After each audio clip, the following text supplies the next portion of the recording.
안녕하십니까. 오늘도 또 오토바이를 가지고 나와봤습니다. 추석 연휴의 공식적인 마지막 날, 내일은 10일 금요일인데 내일까지 쉬시는 분들도 꽤 있겠죠. 연차 하루 써서. 그래서 주말까지 연이어서. 근데 저는 그게 아니라 오늘이 마지막 휴일이고, 그래서 또 오토바이 끌고 나왔습니다. 이번 가을 들어서 오늘이 두 번째 타는 날이네요. 이렇게 또 시간이 조금만 지나면 곧 겨울 오겠죠. 그때 또 오토바이 못 탄다고 또 탈 수 있을 때 타야 됩니다. 근데 지금 오늘만 해도 이거 몇 시 시작해서 못 입고 타겠네요. 지금 오후 2시 3시인데 꽤 쌀쌀합니다. 드디어 가죽 자켓을 꺼내야 되는 시기가 온 것인가. 진짜 시간 빠릅니다.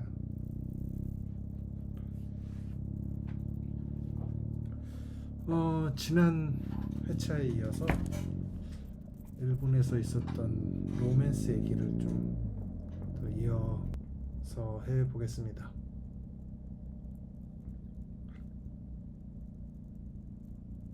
일단 그분이 지난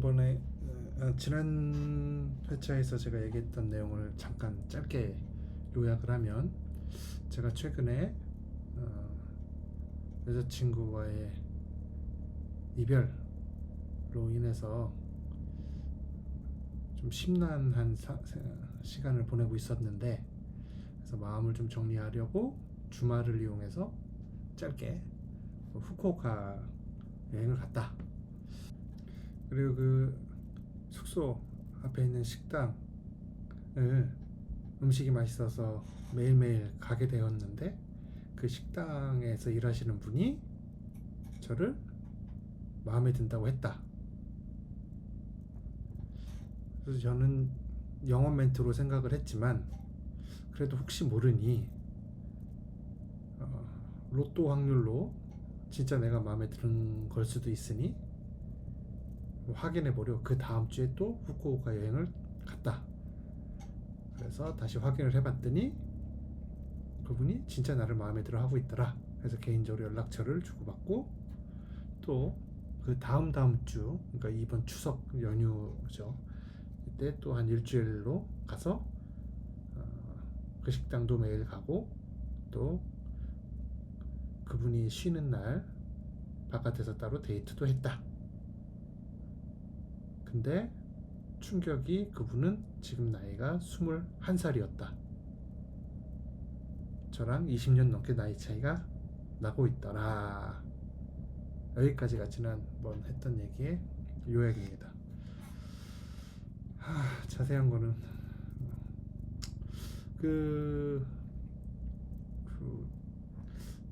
일본은 그 나이 차이에 대해서 한국처럼 이렇게 크게 신경 쓰지 않는 거는 제가 잘 알고 있었는데, 그래도 20년이 넘는 차이는 좀 너무 심하지 않습니까? 제 생각에. 그래서 그분한테도 또 내 나이를 알고 있는데 지금 이거는 좀 무리한 거는 아니냐 이렇게 물어봤어요. 그랬더니 전혀 상관없다고 합니다. 자기는 나이 많은 사람을 또 선호한대요. 이쯤 되면 약간 무섭기까지 한데, 이거 무슨 음모가 있는 건 아닌지, 아니면 제가 어떤 타켓 범죄의 대상이 된 것은 아닌지 정도로, 만약에 동남아였다면 그런 의심을 크게 했을 것 같아요. 아무튼 그렇습니다. 그래서 지금 추석 연휴 제가 지난 4일날, 5일날, 6일날 여행을 마치고 돌아와서 지금 추석 연휴의 그 중간부터 막바지를 제가 지금 한국에서 보내고 있는데, 계속 연락은 하고 있어요.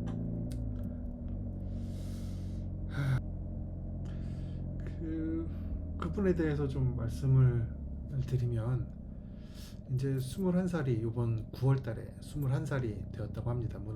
그 일본 나이는 만 나이로 하죠. 이제 우리나라도 만 나이로 하지만 이번 9월 달에 생일이 지나면서 21살, 갓 21살 1개월 된 분이죠. 그리고 사회생활을 되게 일찍 했대요. 초등학교만 졸업하고 부모님들과의 동의하에 사회생활을 그냥 바로 시작했다고 하네요. 그 부모님이 본인 말로는 굉장히 그 독특한 분들이시래요. 뭐 집안이 어렵거나 그랬던 건 아니고 부모님이 레스토랑을 운영하시는데, 그래서 어릴 때부터 부모님 밑에서 그 레스토랑 운영하는 거, 뭐 요리나 이런 식자재 고르는 거, 뭐 음식 설명하는 거, 접객하는 거, 이런 것들을 배웠다고 합니다. 그리고 나이 18살이 되고부터는 독립해서 또 혼자 살았대요. 그러면서 뭐 여기저기 일을 했고, 지금의 식당에 아빠의 친구가 운영하는 식당인데, 이 식당이 너무 마음에 들어서 이 식당에서 일하고 싶어서 집을 떠나서 멀리 후쿠오카에 왔다고 합니다. 나이가 아마 본가는 후쿠오카에서 한 버스로 1시간 반 정도 떨어진 지역이라고 하는데, 저는 뭐 어딘지는 얘기를 들었는데 잊어버렸어요. 이렇게 우리가 알만한 지역은 아니더라고요. 그래서 지금 와인에 대해서도 공부를 좀 더 하고 싶고, 그래서 언젠가는 그 아주 작은 소규모의 그 사람들만 올 수 있는 분위기 좋은 자기 바를 운영하고 싶다고 하더라고요.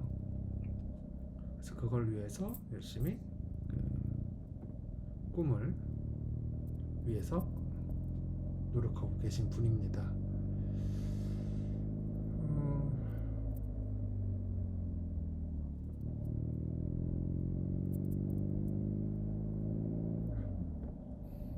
이름은 사짱인데, 뭐 애칭이죠.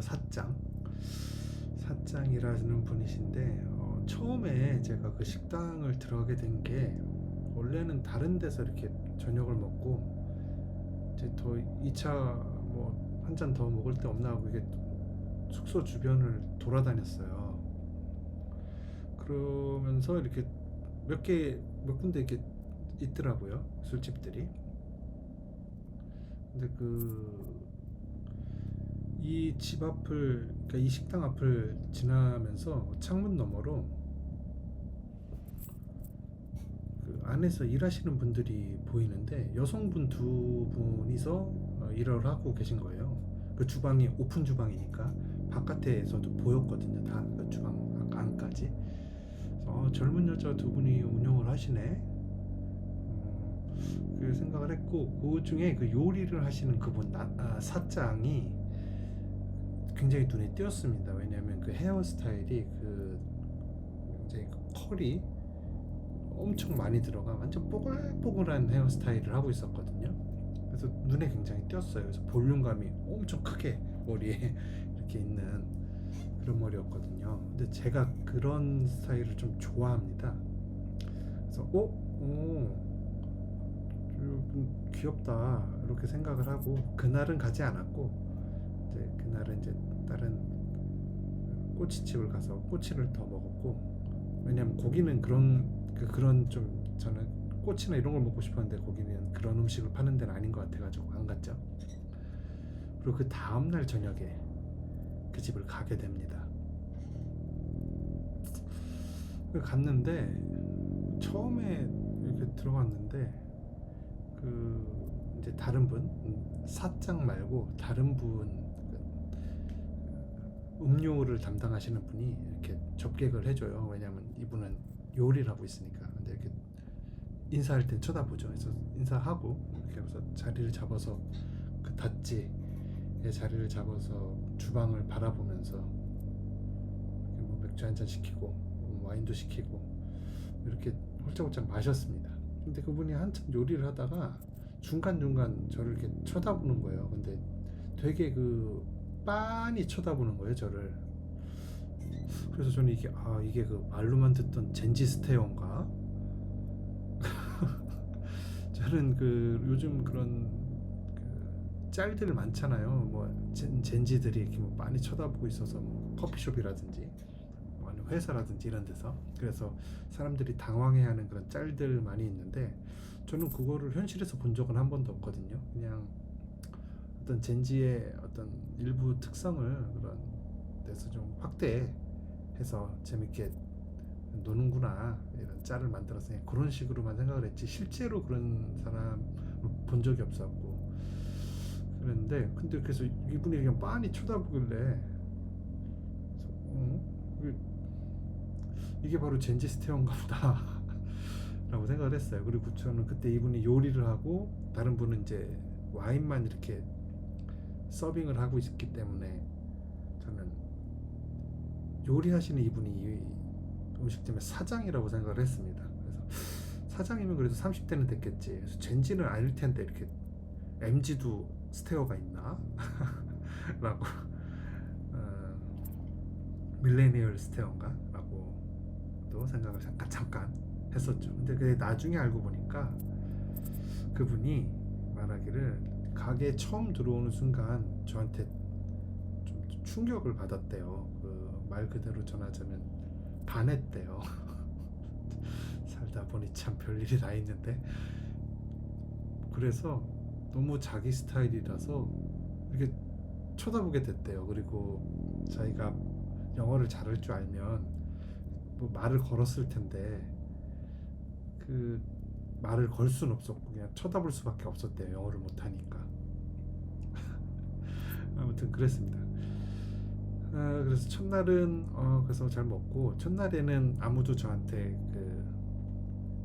너 좋아한다, 마음에 든다 이런 말을 하진 않았으니까 그냥 잘 먹고 여기 일하시는 분들 참 귀엽고 가게 컨셉도 되게 좋고, 거기가 또 와인을 일본산 내추럴 와인을 팔고 있었거든요. 뭐 이태리나 프랑스 와인도 있었지만 내추럴 와인만 취급을 하더라고요. 그 다음에 생맥주 한 가지 이렇게만 취급을 하는데 그날의 기분을이나 뭐 이런 거를 말해주면 그 음료 담당하시는 분이 그거에 어울리는 와인을 이렇게 추천해 줍니다. 한 잔에 뭐 800엔? 700엔이었나? 뭐 그 정도 했던 것 같아요. 크게 비싼 가격은 아니었어요. 뭐 그래서 다음 날에도 갔죠. 그 다음 날에도 가고. 그러다가 이제 몇 번 간 이후에 그 음료 담당하시는 직원이 저기 제가 너 마음에 들어한다 라고 이렇게 전해주셔서 그렇게 해서 이제 알게 된 거죠. 지난 회차에서 얘기했던 거를 조금 더 부연 설명을 지금 했고, 근데 이제 지난 회차 마지막에 문제가 한 가지 더 있다고 했잖아요.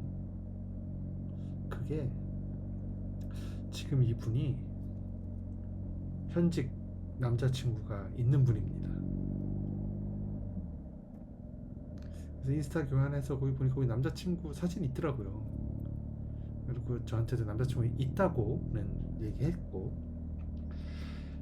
그래서 뭐 이렇게 깊게 물어보진 않았습니다. 너 뭐 이래도 되냐, 뭐 나든지 뭐 사이가 안 좋냐 이런 건 뭐 깊게 물어보진 않았고, 근데 조금 어떤 분쟁이 좀 있는 것 같다는 뉘앙스의 말은 되게 들은 적이 있어요. 근데 뭐 더 물어보진 않았습니다.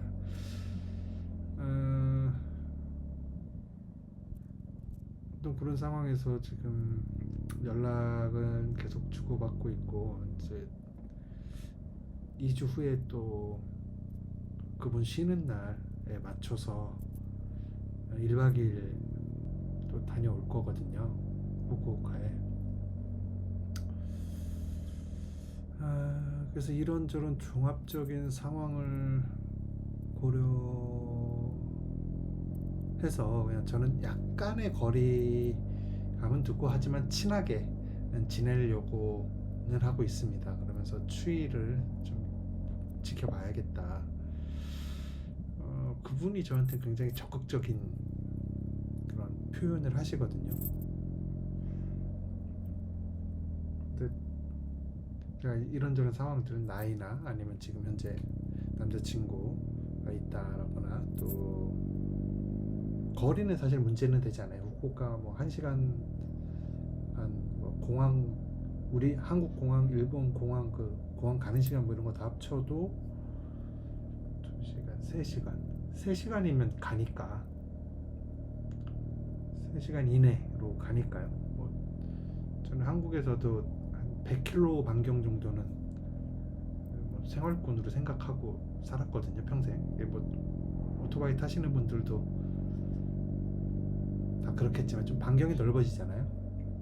저 어릴 때부터 또 운전을, 직업 때문에 운전을 자차가 있어야 돼가지고 하다 보니까 뭐 서울에서 뭐 대전 정도까지 뭐 그 정도는 그냥 같은 생활권, 그냥 뭐 동네 뭐 점심 먹으러도 가고, 예를 들면 그렇게 생활을 좀 하다 보니까, 그러면 2-3시간이잖아요 그것도. 이 정도면 뭐 한 달에 2-3번 연인을 만나러 일본으로 가는 거는 뭐 어렵진 않겠다 정도의 입장입니다. 그래서 거리는 문제가 안 되는데, 이 나이차와 이 남친이 있는 문제를, 이거를 어떻게 받아들여야 할지를 잘 모르겠어요. 참. 이게 뭐 고민이라면 고민이고, 뭐 아니면 뭐 쉽게 생각할 거리라면 쉽게 생각할 수 있는 거지만, 뭐 저한테는 요즘 저는 당면한 과제입니다. 친구들한테는 아직 뭐 자세하게 얘기는 하지 않았는데, 그 오토바이 타고 긴 시간을 달리면, 여러분도 그렇지 않나요? 이렇게 오토바이 타고 긴 시간, 아니면 뭐 이렇게 계속 걷는다든지 길게, 아니면 러닝을 길게 뭐 1시간씩 뭐 이렇게 한다든지 하면 어떤 잡생각에 빠지기도 하고, 아니면 생각이 이렇게 없어지기도 하고, 어떤 사색에 들게 되잖아요. 오토바이 타면서 한번 쭉 복기를 해봤습니다. 그녀가 만났던 거, 그녀가 했던 말들, 보낸 메시지들. 근데 일본 사람들은 연락을 자주 연인 관계라도 하지 않는 문화가 있대요. 그래서 저도 일본 친구들이 몇 명 있긴 한데, 뭐 이렇게 연락을 하면 답장이 뭐 몇 시간 있다 오는 거는 뭐 기본이고, 며칠 후에, 아니면 뭐 한 달 후에 이렇게 답장이 오는 경우도 있고, 친구인데도. 걔네들한테도 물어봤죠. 연인끼리는 뭐 얼마나 자주 연락을 하냐 했더니, 제 또래의 그 40대의 그 여성인 친구는 남자친구랑 뭐 일주일에 한 번 정도 연락을 한대요. 그것도 만나야 되니까 뭐 언제 어떻게 만날 건지를 약속 잡기 위해서, 아주 용건만 간단히. 우리처럼 뭐 먹었어, 뭐 오늘 어땠어, 이런 얘기는 안 한다는 거예요. 그게 뭐 간섭으로 생각하고, 자기도 간섭 받는다고, 또 그러면 남자가 그렇게 하면 그렇게 여겨지기 때문에 안 한대요. 많은 사람들이 다 그러더라고요, 다른 친구들도. 근데 이분한테도 물어봤죠. 그랬더니 자기도 마찬가지래요. 그렇게 자주 연락 안 한다고. 그래서 저 처음에 연락처 교환하고 연락을 안 했거든요. 근데 그분이 먼저 연락이 와서, 자기가 했던 그 연락 자주 안 한다는 그 말은 잊어버려라. 나는 당신의 연락을 자주 받고 싶다 라고 얘기를 하셔서 그 이후에는 좀 많이 했죠. 근데 한국 사람하고 하듯이 이렇게 막 시시콜랑한 얘기 뭐 이렇게 다 하진 않았고 하루에 한 번, 두 번 정도 아침, 밤 이렇게 정도만 그 연락을 했습니다. 아무리 연락해서 너무 적극적인 그 애정 표현 같은 거를 하셔가지고 조금 뭐랄까 좀 혼란스럽기도 하고 좀 그런데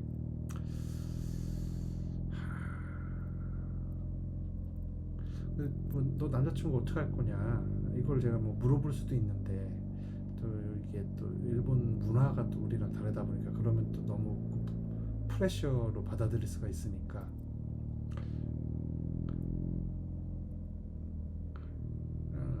그거는 잘 안 물어봤거든요. 일단 좀 거리를 유지하기 위해서 괜히 뭐 이러면 그 아깝게 그 단골 식당도 못 가게 될 수도 있고 뭐가 이렇게 어그러지면 거기 있는 그 음료 담당하시는 분 그분도 상당히 귀엽거든요.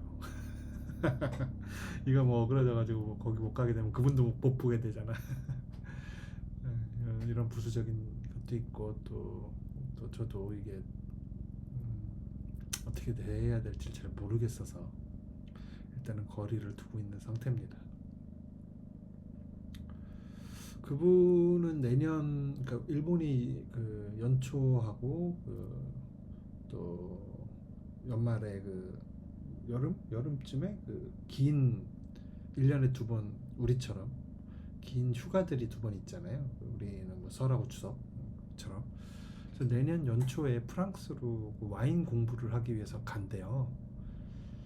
그때 뭐 한 일주일 정도 간다고 하는데 뭐 공부도 공부고 뭐 어떻게 보면 여행이라고도 볼 수 있고 공부가 목적인 여행쯤 되겠죠.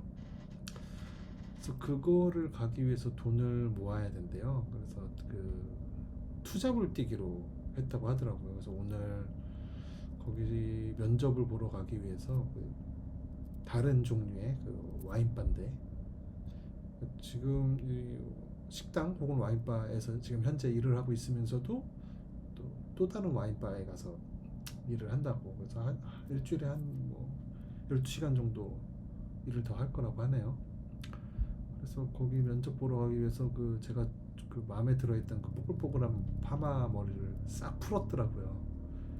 단정하게. 그것도 이쁘긴 하던데.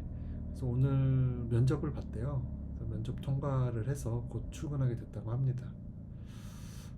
이런 거 보면 나 20살, 21살 때는 나는 대체 뭐 하고 살았나. 친구들하고 PC방이나 가고 그랬었는데 친구는 이렇게 자기가 하고 싶은 거를 벌써 진지하게 알아내서 그거 더 잘하고 싶어 하고 또 이렇게 열심히 하는구나. 부모님한테 손 안 벌리고. 이게 뭐 문화의 차이일 수도 있겠지만 그래서 좀 제가 부끄럽고 또 기특하기도 하고 그러더라고요. 그래서 제가 이제 뭐 반 농담으로 그러면 나도 프랑스 갈 때 너 갈 때 나도 프랑스 가야겠다. 가서 우연히 만나자. 약속 잡고 가지 말고 못 만나면 뭐 못 만나는 거고 그랬더니 너무 좋아하더라고요. 하지만 우연히 만나지 말고 꼭 가서 같이 가서 같이 가자고 그렇게 얘기를 하더라고요.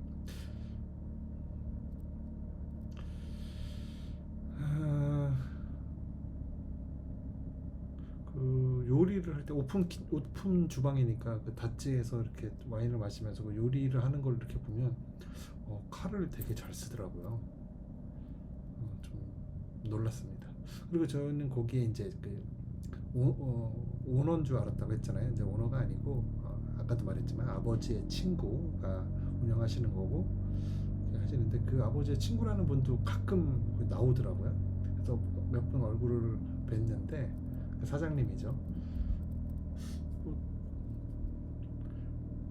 약간 좀 스타일리시한데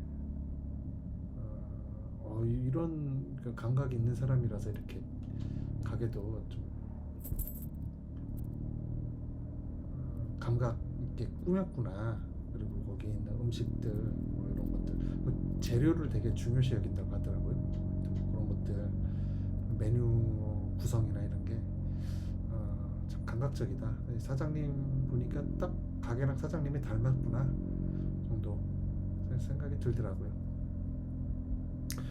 제가 일본 갈 때 항상 그 약과를 좀 챙겨가거든요. 약과 가서 그 술집이나 아니면 길거리에서 어떻게 뭐 알게 되는 사람들, 옆자리에 앉은 사람들한테 이렇게 하나씩 주거든요. 아니면 단골집 점원한테 그럼 되게 좋아해요. 사장님한테도 그거 하나 줬더니 너무 좋아하면서 그 다음날부터 저가 가게 들어오면 너무 빵긋빵긋 웃으시고 사장님은 남자입니다. 여러분도 혹시 뭐 혼자나 아니면 뭐 이렇게 여행 가게 되면 가서 그 외국인들 친구를 좀 만들고 싶고 하시면 뭐 이렇게 약과 미니 약과 같은 거 있잖아요. 뭐 큰 약과도 되고 근데 큰 약과는 많이 갖고 가기 힘드니까 그거 가지고 다니면서 이렇게 하나씩 줘보세요. 또 요즘 그 한류 버프 때문에 코리안 트레디셔널 스낵이라고 하면은 엄청 좋아요. 뭐 일본 사람들 원래 리액션이 좋긴 하죠. 안 그래도. 아무튼 그렇습니다. 지금 저희 뭐 고민거리라면 고민거리 뭐 어, 행복한 어, 호강이라고 또 뭐 하실 수도 있는데 그런 생각이 지금 빠져 있고 다음 주 다다음 주에 또 일본 가서 보니까 그때는 어떻게 해야 될지 어떤 스탠스를 취해야 될지 저도 사실은 그 그녀를 둘러싸고 있는 재반 여건들을 싹 제외하면 그분만 그냥 이렇게 놓고 봤을 때는 되게 마음에 들거든요. 제가 그 가게를 들어간 이유가 지나가다 바깥에서 그분을 보고 되게 귀엽다 그리고 가게도 좀 멋져 보인다라고 생각을 해서 들어간 거잖아요. 근데 운 좋게 그분이 저를 자기 이상형이라고 이렇게 그것도 진짜 우연이라는 게 이렇게 참 그렇게 돼서 이렇게 연락 주고받고 지내고 있는 건데 마음에 드니까 고민인 거죠. 마음에 드는데 그분을 둘러싸고 있는 재반 여건이 이게 아직 좀 제가 받아들이기가 쉽지 않아가지고 뭐 그렇습니다. 그래서 지금 한 달 동안 후쿠오카에 한 보름 정도 가 있었는데 또 한 지역에서만 관광객들이 별로 없는 지역이거든요. 거기가 그래서 그 현지인들이 좋아하는 그런 식당들도 되게 많이 알게 되고 그래서 나중에 그거에 대해서도 기회가 돼서 소개시켜드릴 시간이 되면 한번 소개를 해드리겠습니다. 춥네요. 추워. 다음에 또 뵙겠습니다.